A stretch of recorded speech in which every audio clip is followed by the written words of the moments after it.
And I'm just very delighted to be here and honor her in this way. And I'm so thrilled that Laura is here. It's an honor that you're here, Laura. I just want to say a few words about today before we hear from Laura and have a conversation about the film. Today is International Holocaust Remembrance Day, and I know that all of you know, but there are a number of days on the calendar which commemorate the Holocaust. As Jews, we have Yom HaShoah.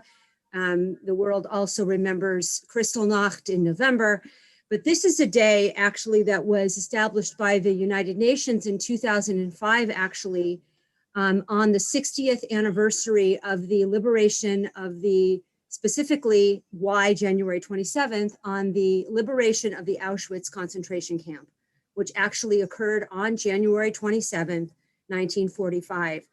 So that's why this particular day was chosen. So of course, today is the 76th anniversary of that day.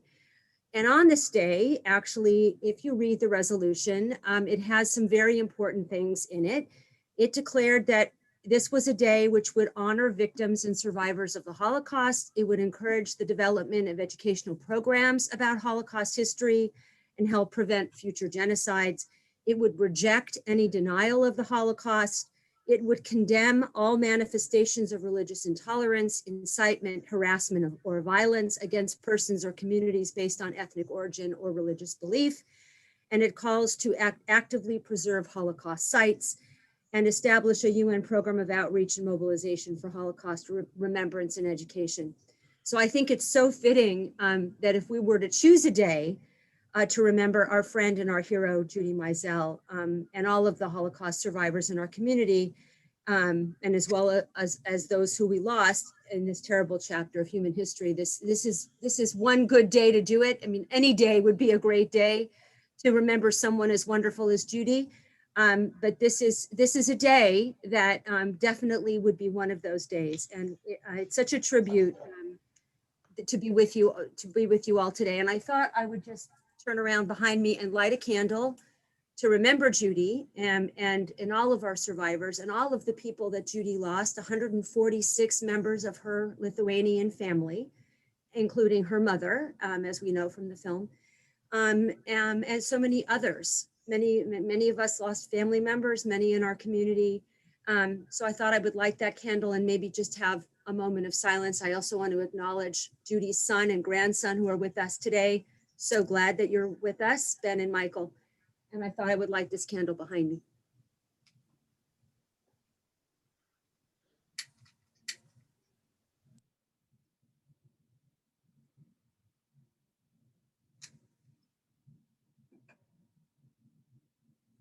And just take a moment to just remember Judy.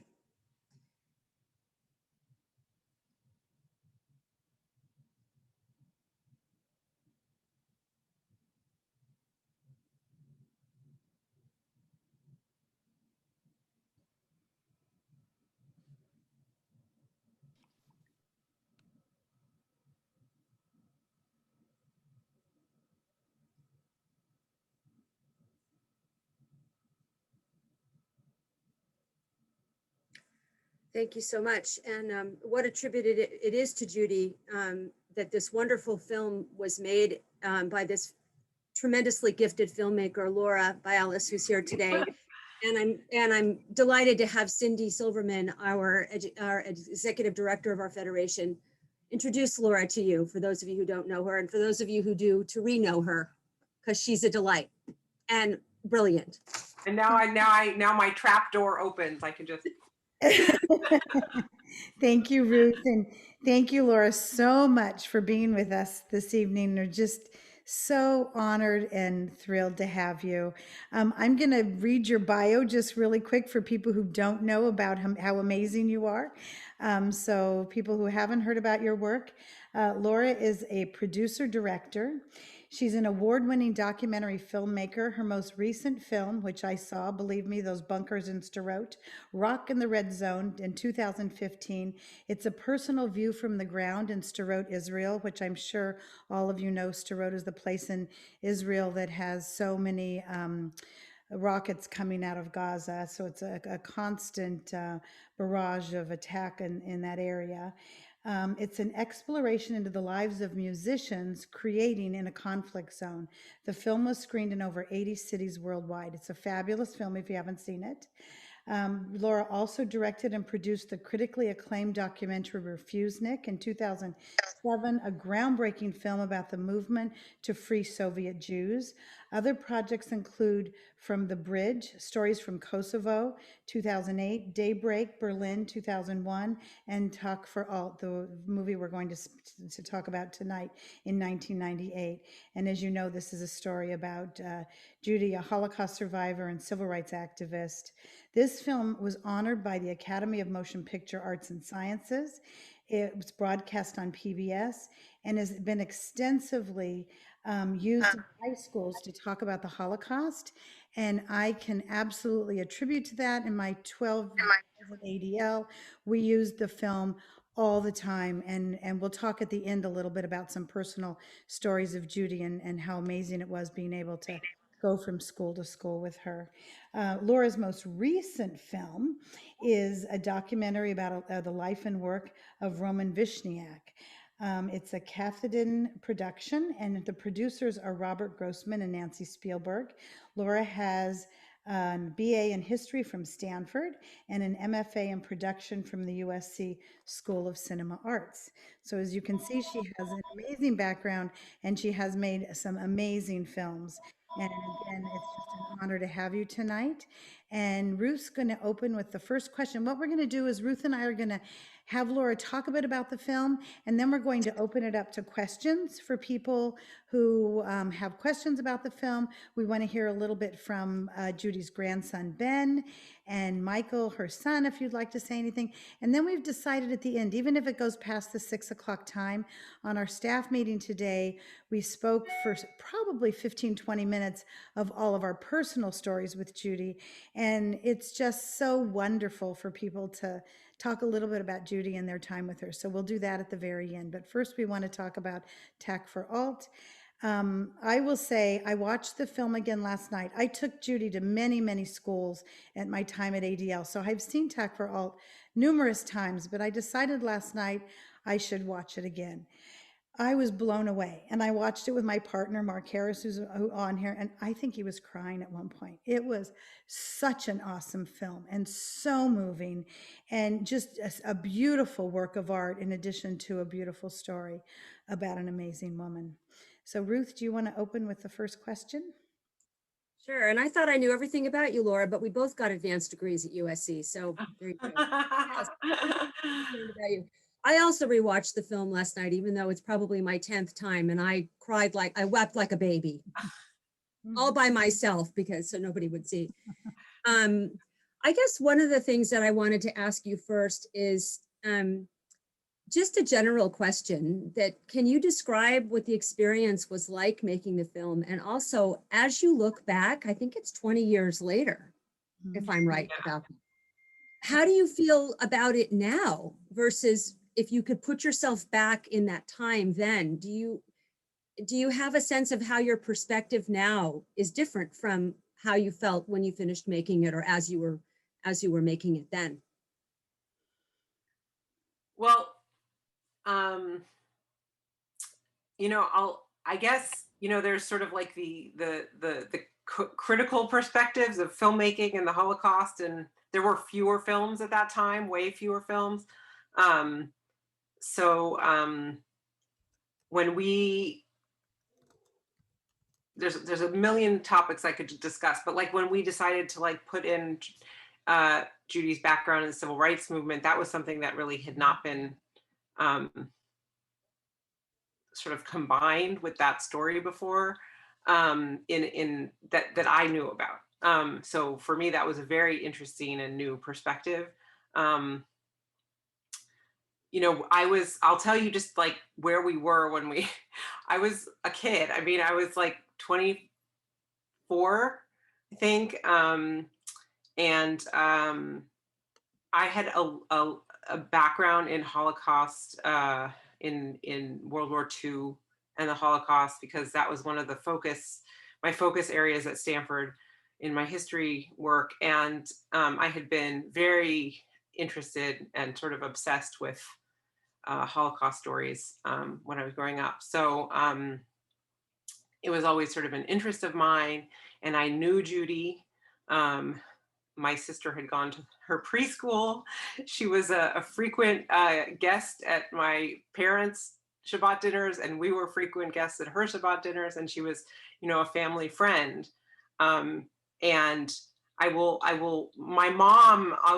give the credit where it's due. First, my mom used to say, you need to make a movie about Judy. She has had an amazing life, and so she would be sort of saying this all the time.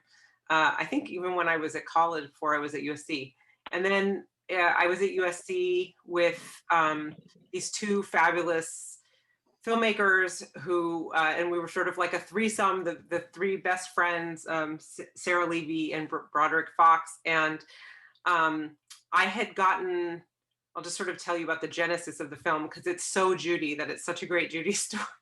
So I had done a very short documentary, like 13-minute documentary that got into the Santa Barbara Film Festival under the Santa Barbara Filmmakers banner. And so we had passes. I had free passes to all the films. So I had invited these two friends of mine from film school up for the weekend to come, and we all crashed at my parents' house, and we were gonna go see the films, and then there was gonna be my film, and I think we were having a little reception or something. I don't know. Anyway, long story short, the day before my film was to be shown, we ended up going and seeing a film about Elie Wiesel. And we were very critical about the way the film was made. We weren't very appreciative of it. And so we were coming out of the film, Brody, Sarah, and I were like, well, we should have done this. And Judy is there, she's like, Laura. And I introduced her to my two friends, and she says, Laura, you should make a film about me. Because Elie Wiesel just had this film. And I was like, oh, Judy. And so I said to my friends, this is Judy. She is an amazing person and member of the community. And she also happens to be a survivor of the Holocaust. And I had been, so used to talking to survivors and dealing with those issues. And so I was kind of shocked when they shook her hand, and then we got in the car and they said that was the first time they'd ever met a survivor. And it really kind of shook me. And I think my dad had come also. So he was listening to this banter in the car about how bad the other film was and how we would have made it better had we been making that film. First year film students, okay? Like we really knew. And it's very funny to think back and think about that, because anyway,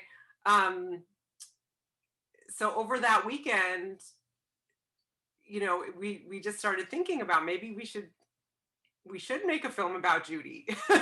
And my dad said, yeah, you should do it. I'll tell you what, I'll buy you guys the plane tickets. And then my mom was like, wait a second, I've been talking about this for like 5 years. And you come in and say you're gonna, it's your idea. It's very funny. And it was, they said, yeah, let's do it. And at that point, like, we didn't know what we were doing. There was no director, camera person. I mean, we were just like, let's just go. Like we bought this equipment, which at the time was like kind of almost professional, but not really. And I started just producing this film, not knowing anything about what I was doing, and calling guides and people in Lithuania and in Poland, and sort of tracking out how we were going to do it. And the journey with Judy, while we were and I should mention that Judy had already gone back to some of the sites in her story with Michael, right? Michael, and did Aaron come with you maybe? And they had been on this, a TV show that had done a piece about different survivor stories. So she had already sort of done this. So she knew people that I could, it made it easier for me because there were people that I could contact.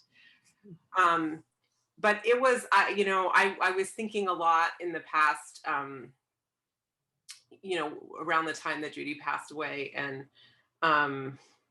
you know, what an incredible impact.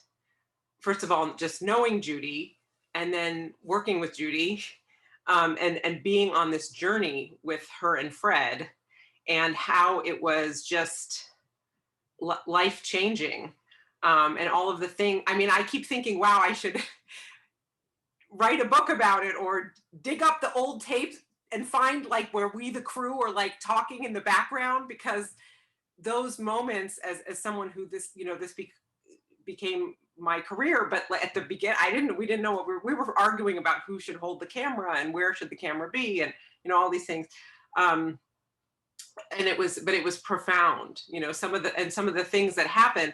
I mean, for example, just, you know, the name of the film, Tack for Out, we didn't know that story when we set out to do the film, when we went on the trip.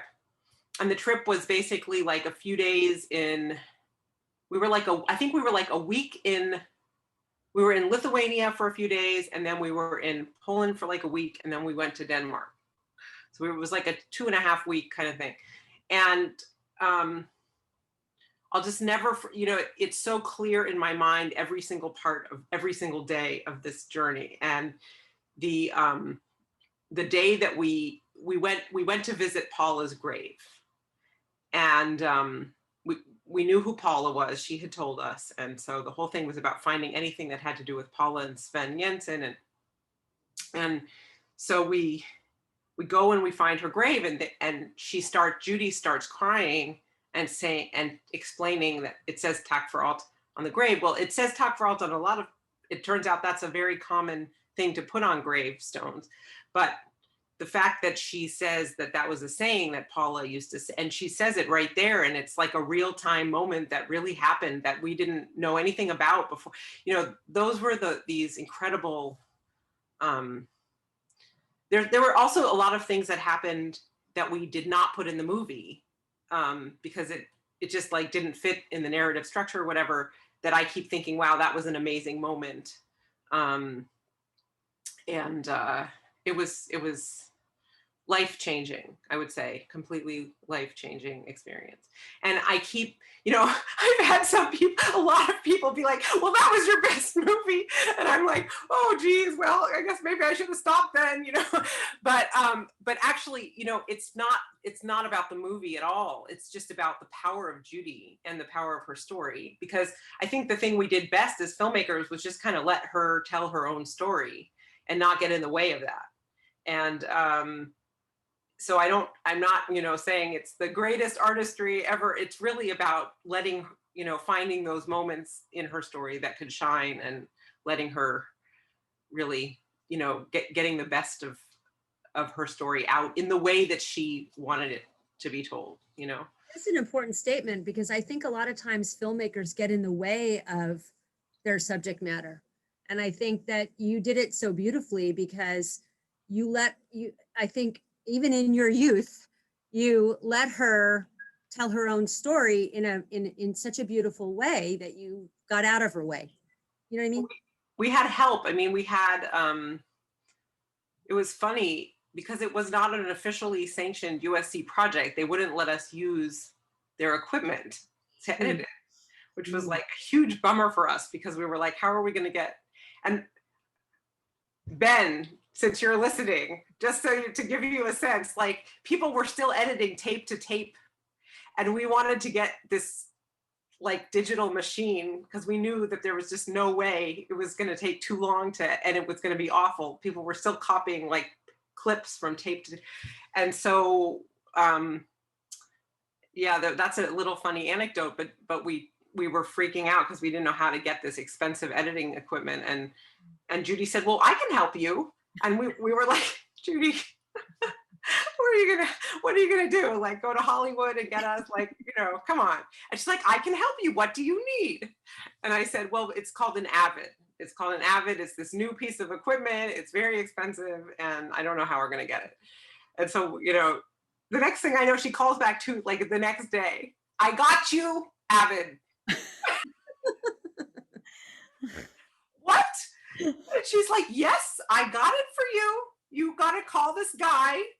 And it turns out one of her friends that she used to have to Shabbat dinner all the time it lives in Santa Barbara, but used to own a post-production house in LA.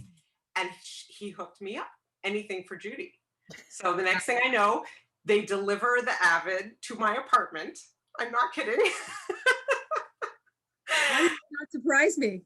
Yeah, no, this is really like how this film got made. And it was pretty amazing. Anyway, but what was I going to say? I wanted to say, because it wasn't an official USC project and it wasn't under the auspices of a class, and we had asked the sort of powers that be, can we use your equipment? And they said no, but the dean said, I'll tell you what, I'll tell you a secret. You can go to the professors because they'll help you, like, because you're a student and they will help anyone. So go that's like the best resource. Mm-hmm. So actually, these two amazing professors kind of became our mentors. One is Bill Housey, who was an amazing editor who had been one of the main editors on Hoop Dreams, which had just come out recently before we were doing Talk for Alt. And another, and then Jonathan Harris, Mark Harris. But he's an amazing Academy Award winning documentarian, and he had just done this movie, The Long Way Home, about the founding of the State of Israel, which had won an Academy Award. And then, I think right after we did Talk for Alt, he did another movie that is one of my favorite all-time films, which is called Into the Arms of Strangers, the story of the Kindertransport. So he had an incredible wealth of experience, and he really asked us, hard questions about how are you going to do this? Why are you doing this? What's new about this film? All these things. So we weren't alone. We had people to help us. But Judy was the best resource because she was the best producer. She could get anything. You could say, I need.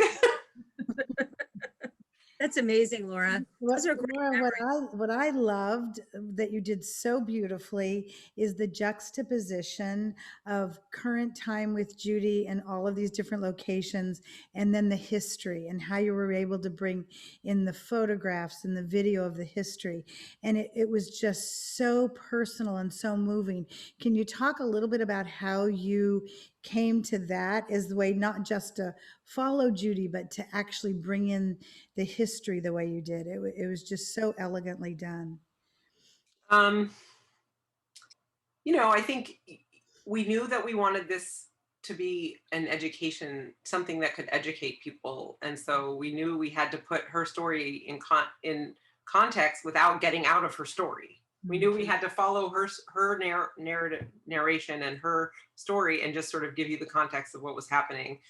And so we reached out to sort of the same places that I'm still calling to get archival footage, the United States Holocaust Memorial Museum. I think we got some stuff from Museum of Tolerance, Yad Vashem, Beit Hatfutzot, all these places. And I'm still, some of the staff members have changed, but I'm still calling them. But yeah, that I thought it was important to not go off track of her one person. I think, I look back and I think the one thing is we have a couple of other people talking about her. Mm-hmm. So that kind of gets you out of her story. And the other thing is, when we came to the story about the Denmark stuff, suddenly we did have these resources because we were in Denmark and she had friends there, and we did meet people that had gone through that experience. And so we felt that was like maybe I think I did a lot of analyzing of Judy's story and Judy as a person. And, her grandson and son are here, so maybe I'm totally off base and you can tell me so, but I mean, I was just amazed by her capacity after everything she had gone through. I just kept thinking of her as a 16-year-old girl weighing 47 pounds, arriving in Denmark and thinking that, you've lost your entire family, and thinking that maybe you're the only, I think she even said it once, that maybe we were the only two Jews left in the world, and then finding out like what had happened, how this grand, amazing, great rescue had happened by their Christian neighbors. And I just had a feeling that was, I even get this kind of choked up about it, but I feel like that was such a driving force in Judy's personality, that there's another way, there's another possibility. And I just feel like that kind of shaped her in my imaginary, like this, when you're making a film, you have to take the people and kind of think of them as your character, right? So in my mind, that was made a huge impact on Judy. And so I just, felt like it was okay to suddenly like go meet some of these other people who she would have then been talking to, in Denmark when she was there. And so we included some of those stories as well. Sorry, I'm kind of going all over the place, but trying to kind of give you a sense of the experience of doing this. I mean, this is like, for me, it's like a great gift, because I carry these things around in my head and think about them all the time, but like no one really wants to hear. So I get to like tell you all about it. We're happy. That's the whole point, that we're happy to be able to hear from your experience. It's fabulous. So one of the things we talked again about on our staff meeting today, because we do a lot of Holocaust programming. Ruth does fabulous program at Federation, and so we bring Holocaust survivors in, and so we get to experience their stories and hear their stories. But the thing about Judy is she didn't feel traumatized. She felt like she was able to take this horrible experience and transcend it into a teaching that was so powerful. I mean, I saw her transform students' lives every time I took her somewhere. She transformed a life. So what was that like, taking her through this experience again, and a horrible trauma, and she's back in the place that was just such a horrible place for her, and you were there with her. I'm sure it was very cathartic and powerful. Can you talk a little bit about the experience of being there with her in that time? Yeah, it was very emotional. And, I think especially the days at the camp were the hardest.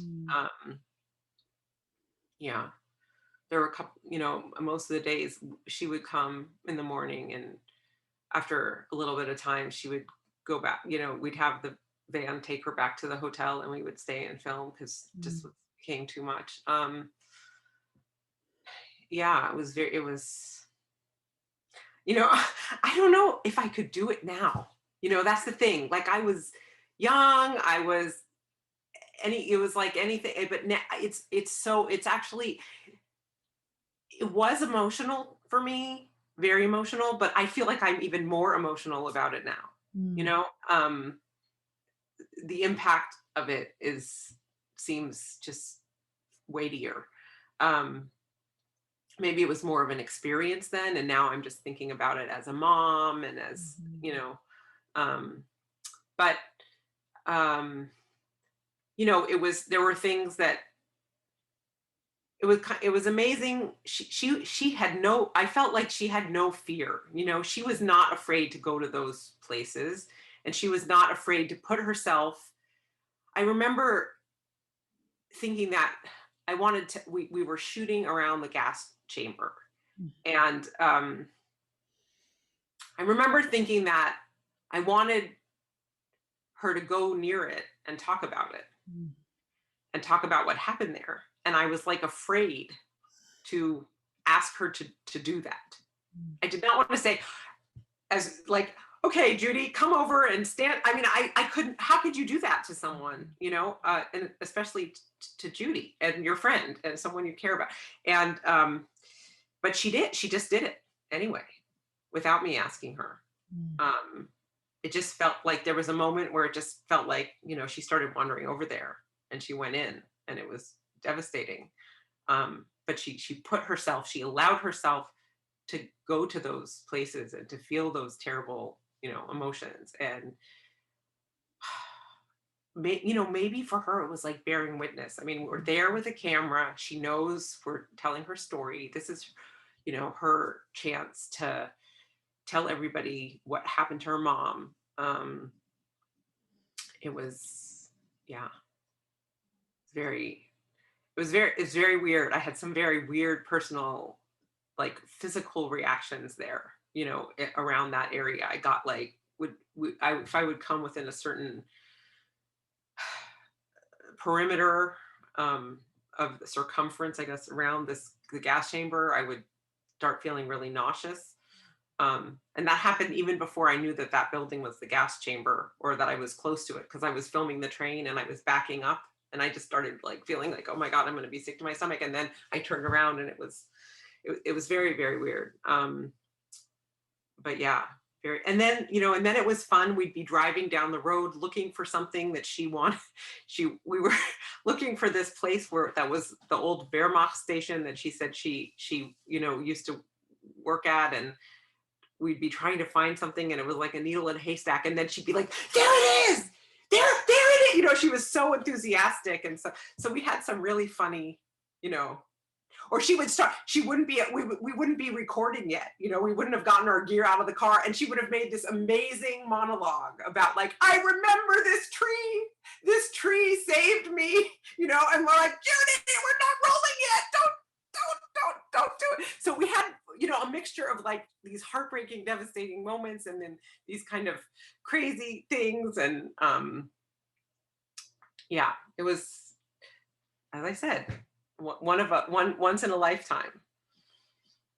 I was going to say that when you were talking about her and rewatching the film last night and watching her stand in these really difficult places inside the gas chamber, looking at the markings on the wall. And I've been with survivors inside of gas chambers, having led March of the Living 4 times, which by the way, did not get easier each time. It got harder each time. It's not one of the things that gets easier.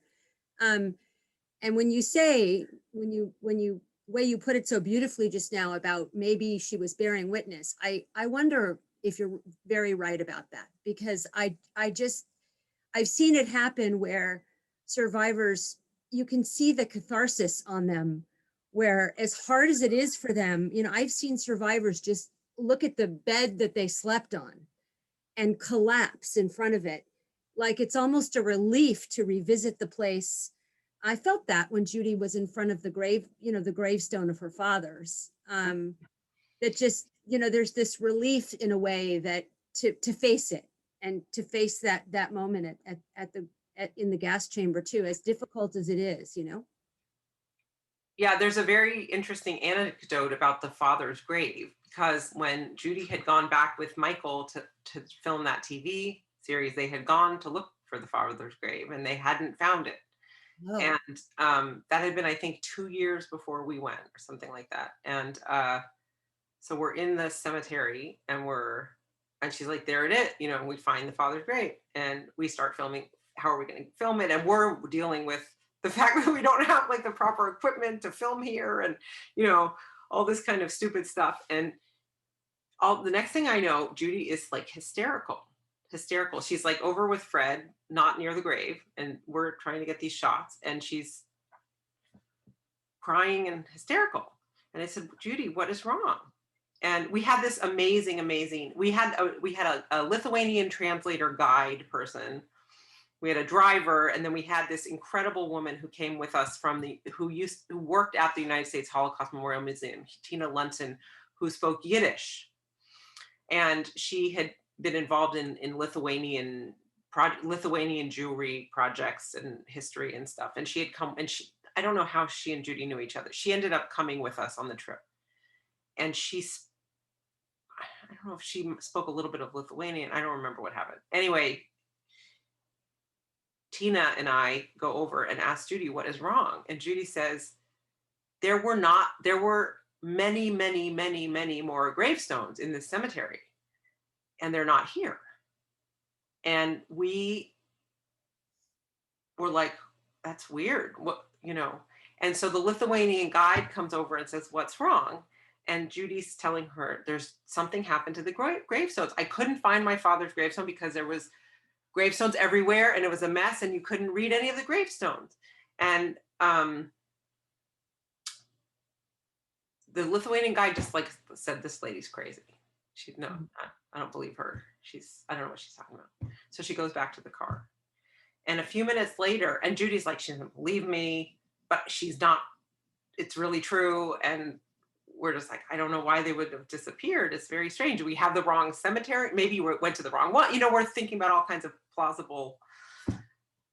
This farmer comes out of the field that backs up, it's his field that backs up to the cemetery. And he's talking to the Lithuanian guide. And we see from afar that he starts crying in his hands.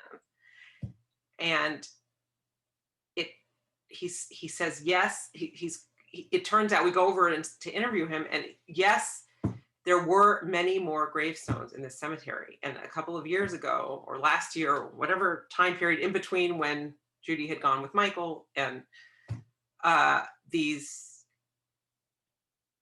hooligans, or whatever he called them, came and they stole the gravestones to use them to make art. And they were digging up graves looking for gold. And so she knew what she was talking about. She was right. But it was something that things like that happened that we filmed, that we didn't feel like it was it would have been weird to suddenly cut out of her story and go to that. But there were these like crazy moments like that happened on the journey, that were very informative about, this place now, this is not obviously sacred to them that they're digging up gravestones. And so just to clarify, that allowed her to find her father's graves. Yeah, in a sort of miraculous way, I guess, the fact that there weren't as many, she was able to find it and see it, but because that did look like she was finding it for the first time in the film. Yeah, she was finding it she didn't find it the last time. Right. So the one thing that I want to add about my experiences of being with Judy, and just since this is a way to commemorate her, and I think one of the most amazing things about her was when we would go with her to travel on these extended screening tours of the film, like we would show the film and then she would answer questions after. And I will just never forget, we got a grant to create this educational, like a curriculum that went with the film, that it actually ADL out of Omaha was the people that did it, and these two amazing educators that wrote it. And I was I sort of oversaw the project, but they did all the really hard work because I'm not an educator. And so we had this sort of rollout for a week in Omaha, and we went and in a couple other cities in Nebraska. And so we took Judy, and I'll just never forget going to these humongous high schools where there were like, 1,500 students in the assembly. And I mean, the film would end, she would answer her questions, and then, it would be over. The event would be over. And it was like, I mean, Elvis was in the building, it was like a throng of people, a throng of teenagers pressing towards the front, trying to touch her, hug her, it was amazing. Sorry. Hey, I know just how you feel. I mean, but the thing that was so amazing is that every place she went to, and I went to we did this for years, and towards the later years, I didn't go because I was doing other stuff, but there were times that, I would just pick up and go to one of these places, and, whatever was happening in that, she would ask, what is going on in your school right now? Well, this kid got kicked because he's gay. He came out, and he's, they're making this kid, these kids, they're I don't know, they're chubby.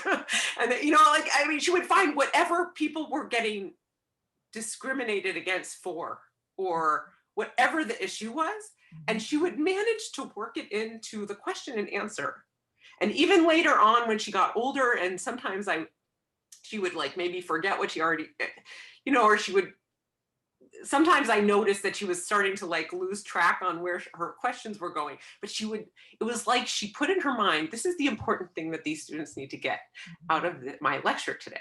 Mhm. And she would never tell that to me, but that's what it was. It was amazing. It was like a singular, sorry.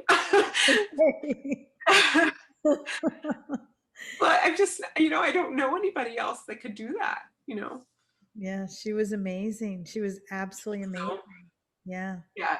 I mean, So yeah, she was, and then, sorry, I need to take a breath, but I just want you to, for a second, think about me having her as a role model. Mm. And it's like, what the hell are you going to do next? And what are you going to do with your life? And you better do something good, because, there's always that, her voice there saying, there's, her positivity, Mhm. her ability to see, to have empathy, for what was going on. So anyway, I'm blabbing a lot, but it was that sort of encapsulates my experience. And now I've talked for 45 minutes. I went so fast. Nice to hear about Ben's projects. It's really important. Oh, it's just fabulous. It's such a beautiful project, and I think we'll open it up and see if anybody else has questions, and then I want to hear from Michael and Ben, and I think we all want to talk a little bit about some of those stories, because she was just incredible. I mean, absolutely incredible. And I'm crying while you're crying. It's like I mean, I took her to Oak Park not that long ago, just about a year before she went back to live near Michael, and it had been a terrible anti-Semitic bullying situation, Oak Park High School, and these kids had done terrible things online. It was really some of the most disgusting things that we've seen. And I took her to speak. And at the end of it, we were walking back to the car, and the main perpetrators, and I'm going to cry, his mother, they were driving by, and the mother said, could we talk to her? And I said, and of course, Judy, of course. And this kid got out of the car, and Judy hugged him. And I will tell you, that kid, his life was changed. His heart and soul in that moment shifted. And that is not going to be an anti-Semitic kid. That kid is going to do something different in his life. And Judy had that power. Judy had the power to change hearts and minds. And that was awesome in so many places. I will say one more thing, which is that there is a collection, I think somewhere in my garage or somewhere, and I'm sure that every probably other people in the community, and maybe Judy's family has some of them too, but there's just stacks and stacks and stacks, like in the thousands, in maybe the tens of thousands of letters, thank you letters to Judy. Mm-hmm. And it's just mind-boggling. And Yeah. she got some really crazy ones about, like, I was a skinhead and I'm not anymore because you changed my life, So. Yeah. So, Michael, do you want to join in, or? Well, first of all, I have to let Laura know that what she did is a gift, for my mother, but for our family, it's just, remarkable. I mean, it's something that, we're going to, keep forever, obviously, but, and the whole Santa Barbara Jewish community, the way they embraced my mother, even, I know she kept telling us when she was in Minnesota how, it was, such a great thing for her to be here, but her soul was really in Santa Barbara and her friends, and so to see all of you, it just really warms my heart. And so again, I just thank Laura. I will just share one anecdote, because there's I also want Ben to talk about, he can bring you up to date on what's happened in the past few years with my mother, but her impact on kids. I had a personal experience here where they were showing Talk for Alt, and I didn't even know they were going to show Talk for Alt. It was the city of Bloomington, and I saw it advertised in the local newspaper. And I called them up and I said, I'm interested. That's, it's about my mother. And they said, well, would you come? Because we're going to have a woman from Denmark afterwards, to talk about, the Danish rescue. I said, sure. So they showed Talk for All. And afterwards, I'm not my mother, but, people just want to come up and I've seen this with her. They just want to touch you. They feel like, and if they could touch her or touch me, somehow there was a spiritual connection. And I saw that often when I'd see my mother speak afterwards. Kids would come up and they didn't even necessarily say anything. They just wanted to touch her or give her a hug. And so again, thank you so much, Laura. This is just wonderful. And I learned some of the backstories I didn't know about, from hearing you. Nice. You know what? I just want to add before I totally shut up. I just want to shut up, Laura. I just want to say one thing, which is that I feel I'm really grateful to my parents because they were incredibly supportive the whole journey. I mean, and also Fred. So my mom and Fred used to sell the movies. They used to sell DVDs at the screening afterwards at this table. Like they were like the caboose. It was amazing. They were like the cheering section, and Fred was so much a part of supporting Judy's journey, supporting her mission. And so I just felt like both I had, my mom there at all these screenings, and she had Fred. So we were, it was like a whole team. So it wasn't like I did this on my own, for sure not. And she also had this, beautiful supporter. So nice. So Ben, we're gonna get to you in 1 second. Does anybody have a question for Laura just about the film? And then we're gonna hear from Ben, and then we're gonna talk. Itzik has a great personal story. I know Anais, who worked with her. I'm sure Dan, who's here now, her nephew. So, but does anybody have any questions for Laura before we? I think I've said everything. Oh, no, you did a beautiful job. Really, it's just so fun to hear the backstory. Anytime you hear about how a film is made, it's just wonderful. Well, I'm dying to let Ben get to it. I really want everyone to hear that before they have to leave. So maybe we should do it. Let's go to Ben. Go ahead. Let's go. Well, I appreciate it, and I do want to echo what my dad said. Talk for All is it changed Judy's life. It changed our whole family's life. It's such an authentic telling of her story, and I thought what you said about it just let her tell her story, but it did it in such a beautiful way, and the work that you did on that, Laura, is just so remarkable. I've watched it countless times. There's a DVD on my bookshelf right here, and so because it doesn't instantly get hot right at this point. One thing that I would like to say about it is that not every survivor told their story, and we cannot blame the ones who didn't.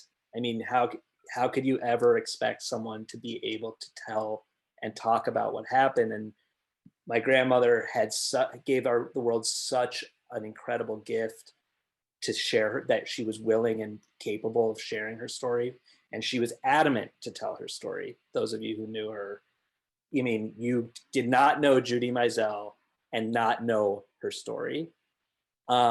And for you to have given, the fact that she said, you should make a film about me, that none of us should be surprised that she asked for that, because it was her life's mission. She made this promise in the barracks that if she survived, she would tell the story, and she kept that promise. And Laura, you helped her keep that promise. And everyone who knows her has an obligation, I think, to continue that. And so, there's some context also around when the film was made. This was after a couple decades now of her, and probably in her heyday in the 90s, of really traveling and telling her story all over the world. And by the time the film came out, it gave her the opportunity. She kind of was able to retire a little bit from a certain aspect of her activity as this was her activism, right? Telling her story was her form of activism, as we saw in the film, and the way contextualize it against her activism, the civil rights movement, is so authentic and true. And by the time the film came out, it allowed her to stop having to get up and speak for 90 minutes and tell this painful story.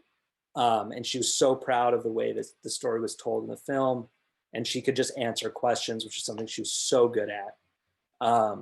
And then later in life, when she actually could no longer tell her story, it became an even more important document in a certain way, because here we have first-person testimony. Nothing can replace that. Nothing will ever replace first-person testimony of the Holocaust. So that film will continue to live on and provide that for her and for our family and for future generations. So incredible. Over the past, about 5 years ago, as many of you know, some of you may not know a lot about this, she was approached by the FBI to participate as a witness in trials in Germany against former Nazi guards from Stutthof. So here we've all seen Talk for All, and we think we know the whole story, and suddenly there's like this new chapter for her that she never asked for.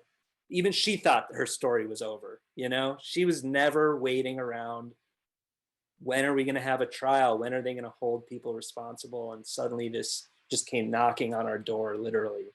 And she's not one to say no. She's not one, as you mentioned, she's fearless. She was fearless. She said, yes, I will give my testimony to the German authorities. And so that began a journey for our family and for Judy over the past 4 or 5 years, in which we helped her navigate the German justice system. And I traveled back and forth to Germany a number of times. And I live in Brooklyn. I'm speaking to you all from Brooklyn right now.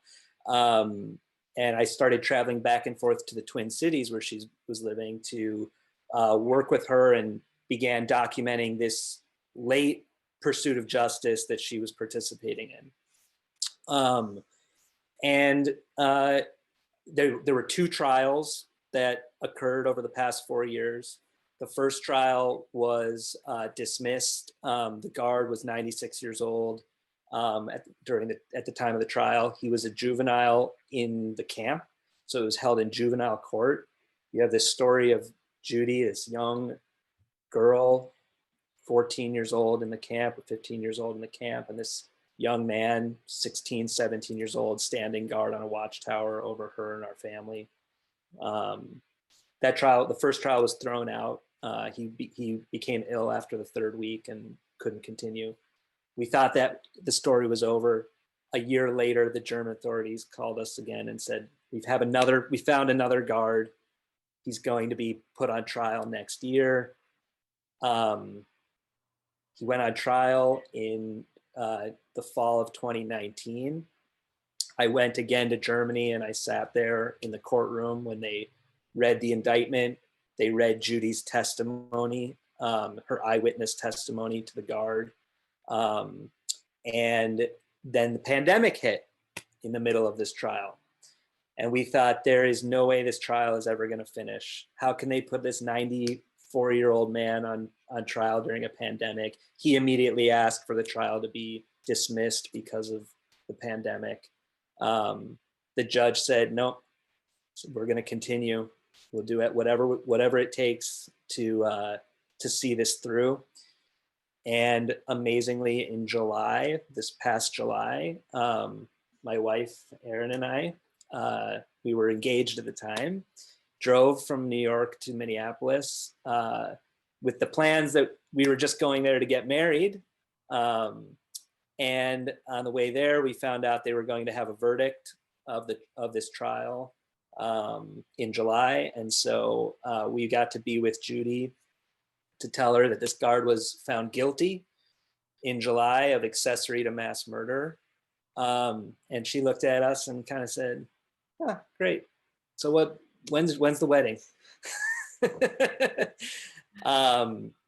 But, you know, she really, these trials became a really important part of my life, part of our whole family's life. And it was an important thing for Judy that that we would seek justice. And it was amazing to her that she could see Germany continuing to pursue justice so many years later. But one of the lessons that I learned from her in those past 5 years is that you can't pursue that justice or have any sense of vengeance if it's going to sacrifice love, if it's going to sacrifice joy in your own life. And she's somebody who was able to go out and tell her story and teach. And one of the reasons I think she was able to make such an impact on young people is that her story was really a story about hope and about love. And she embodied that in her own life. She lived her every day with so much joy and happiness and sweetness, whether it was in the food that she made or in the friendships that she made. And so you can't tell Judy's story without also talking about how important it is that we all live our lives free, equal, and with love. And so that's my update for you in terms of what's happened with the trials.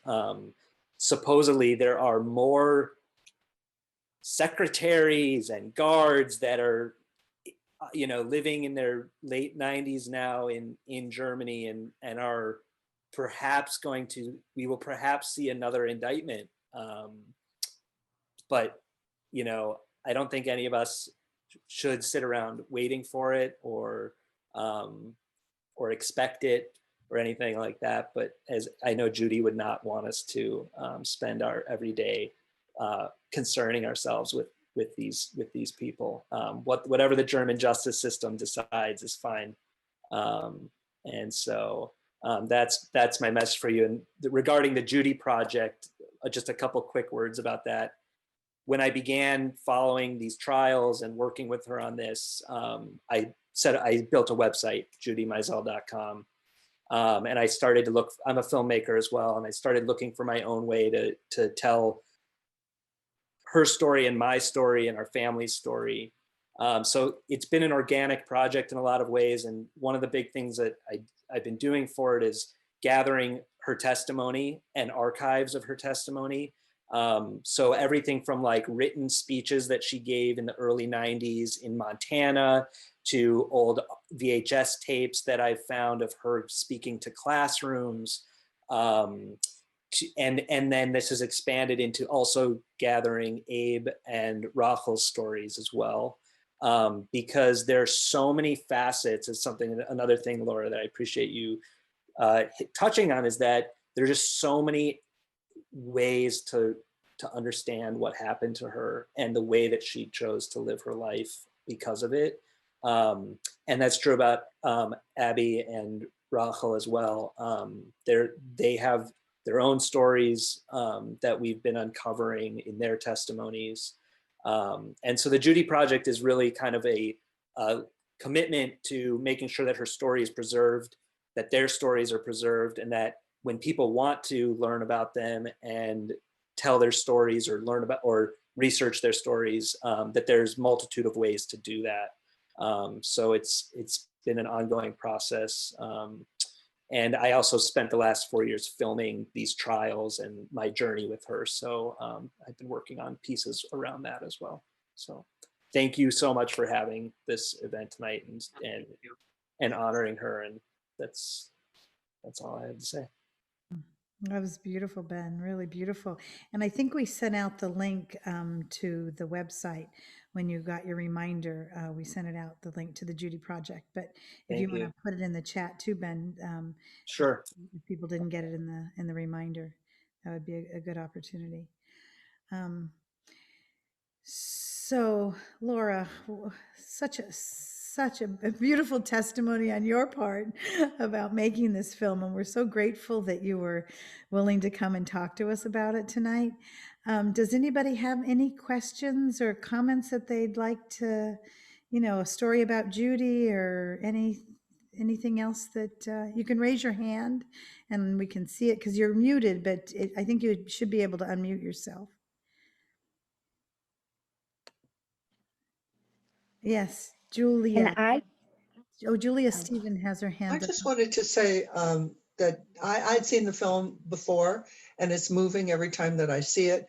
And I had the great good fortune of knowing Judy from the very early 80s here in Santa Barbara when she started the children's nursery school at B'nai B'rith, and then other things through the years.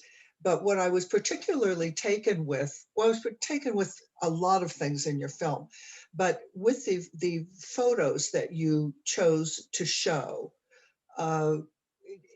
many, many, many of the Holocaust films tend to show the same pictures, the same photos, and maybe because for whatever reason. And I thought it was really wonderful that yours showed a very different variety. And I also liked how you showed us in the West who have not been able to go to some of these places, the shtetl that she came from, the countryside. And I was 2 years ago, I was in Gdansk and I was in Copenhagen, and this just really reinforced a lot of what we were looking at when we were there as well. But I thought that the film, especially this idea of bringing in these other pictures that were very much a part of the film, they were brought in at just the right time, and the choices. The camp, photos from inside the camp, you mean? Or All of the photos, even the Yeah. photos from her family members, just the way you introduced any of the photos, I thought was very, very well done. And yes, the ones from the camps are not the ones that we normally have seen, or the ghetto, or things like that. So thank you. Thank you. I cannot claim complete credit because because Brody was the one who was like the brilliant editor that made everybody cry. So I may have had the overarching vision, but he knew just exactly how to zoom in on a photo. But we did make very specific choices about what kinds of photos we were going to have in the film. I think I remembered that if we were going to show anything from the camp, I think we stuck to something where it was like we were only going to have pictures of people who were alive, even if they were looking very bad, looking like emaciated, but they had to be alive. I don't know. Now I don't remember why we made, the choices that we made, but I didn't want to do it for shock value. I wanted to do it. Thank you, Jen. Margie has her hand up. Margie. Oh, Margie. I Yes, have to say something about Margie, everybody. I just have to. This woman was a champion of Judy's story. She arranged for more screenings. I think she was the major distributor of Talk for Alt. And she put Judy on tours all over the place that she personally arranged. So I'm incredibly grateful to you, Margie. Well, your film is so incredible. And Judy, what a combination, that when I hear everybody talking about how she changed lives, because I also had that fortunate experience. And we went to some very tough schools in Philadelphia. We went to public schools, private schools, colleges, wherever I could fit her in. And each time it was a life-changing experience. You'd see that happening all the time. And the fact that she was not bitter, it was also amazing to everybody. But I also thought each survivor is incredible, but that Judy had the ability to also reach out and was such an activist during the civil rights time. And it was dangerous for her and many people. But as you say, she was fearless and she believed in her heart of what she was doing. And she just was, there aren't even words. But I also remember principals would say to me how Judy reached the students like no one else could. It was so deep and incredible. So I think of Judy a whole lot. I also wanted to say that I think Judy felt that all her friends and the rabbi were her family, because that's how she loved life and loved everybody. Um, and I think my grandchildren thinks that she is one of their grandmothers. And she was just an incredible person. And that movie, Laura, I do say it's a masterpiece. There, each time I see it, I I get amazed and certainly moved. So I thank you so much, and also Ben for continuing her story.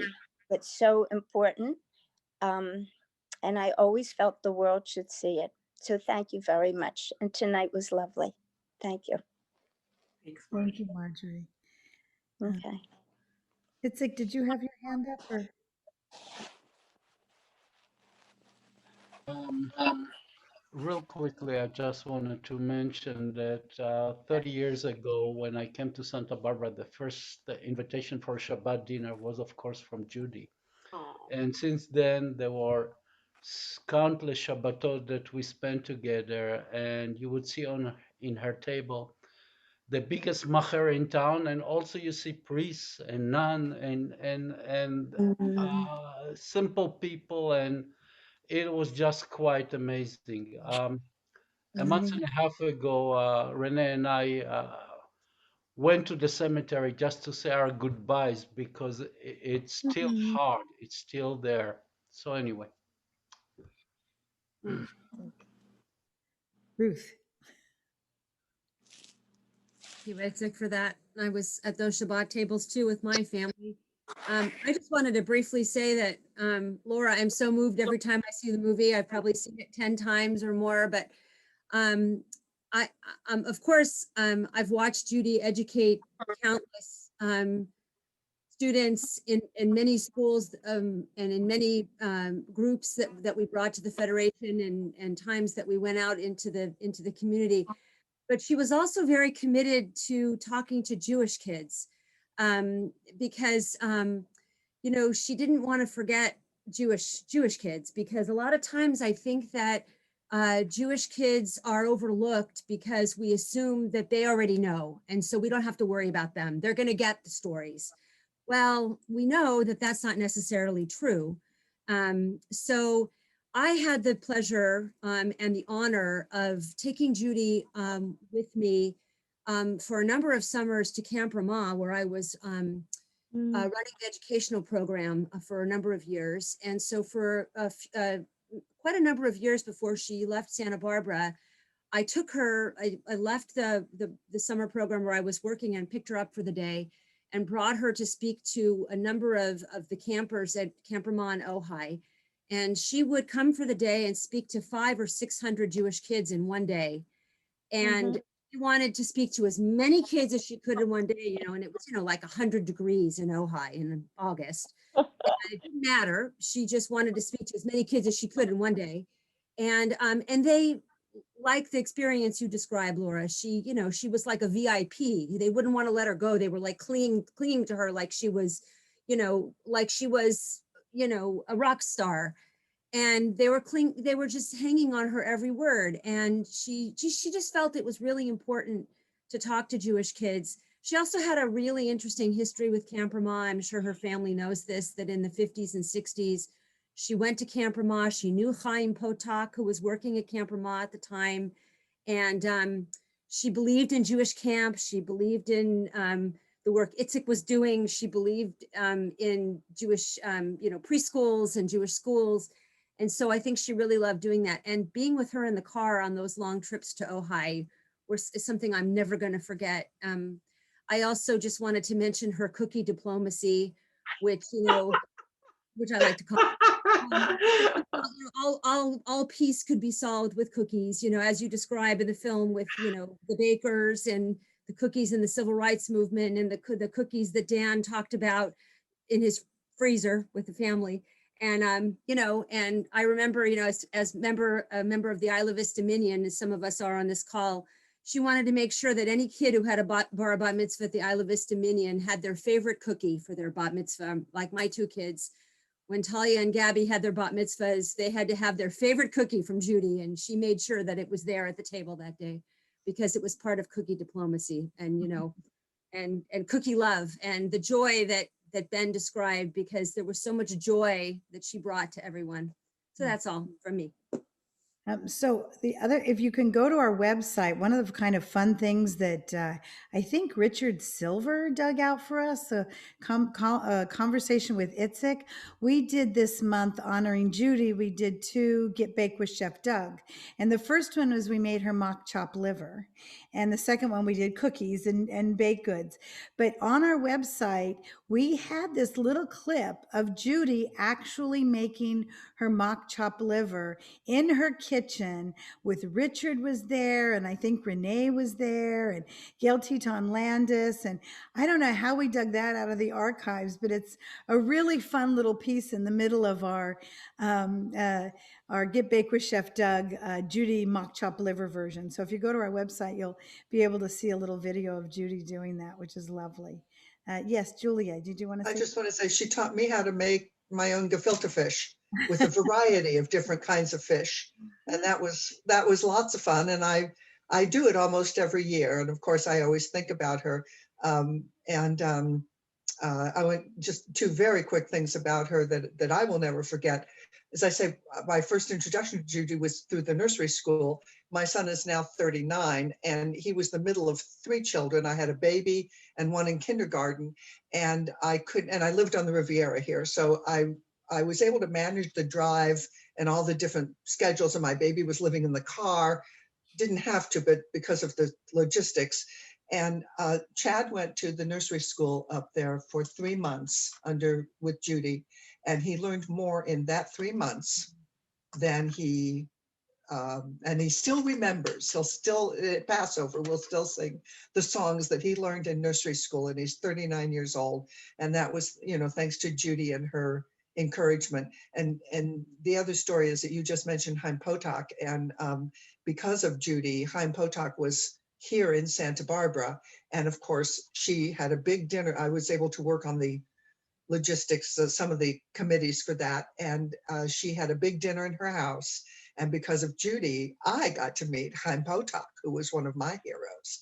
Oh yes, he's in my temple. I know him. And so, there are a lot of wonderful stories about Judy, I'm sure throughout the community. And to have a person that has made such an impact on so many. But I think, am I making this up? But I love what she said about one person can make a difference. And, I also worked on, we brought a program here called And Frank Remembered. And I was very involved in that. And we had a list of 88 survivors and some second generation. And what was so interesting to me is when a group of them, 30 or 40, would be in the same room and they would be discussing their different experiences. And nothing funny about it, but this is just a little anecdote. You had a cacophony of different accents of people talking about their experiences, and each one was they were vying for who had the worst experience. And I mean, you can't laugh about it, but in a sense, it did bring a tiny bit of humor to it, because every experience was horrible, and yet they were, no, mine was worse. No, mine was worse, and it was an interesting thing to observe. But and Judy, of course, was part of all of that too. So it's a wonderful community.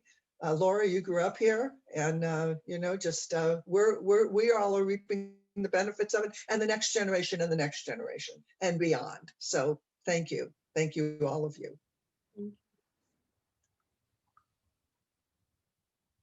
Uh-oh. Thank you, Laura. This was so wonderful. Thank you all for coming. Yeah, I'm honored. my favorite programs for the year. Thanks for giving us the opportunity to have this conversation. It really means a lot to me. And if you haven't seen the film recently, we did send out the link to it, but if you don't have it, we'll be happy to get you the link. I highly recommend, even if you've seen it 10 times, it still is moving on the 11th and 12th and 20th time. It's just such a remarkable film. It really is about a remarkable person. And thank you, Michael and Ben, for joining us. So happy to have you and get to meet you at least on Zoom. And Dan, we had the two Dan Meisels here. Somebody just found out recently that there are actually two Dan Meisels in Santa Barbara. So And they're related distantly, and right? they're related. Exactly. Awesome. So thank you everybody for joining us. What a wonderful event. Just so moving. And again, Laura, really, bless you. Thank you for making this possible for us. Thank you. All right. Everybody have a Okay. wonderful evening and Okay. stay safe. Everyone for Thank you. coming. Take care.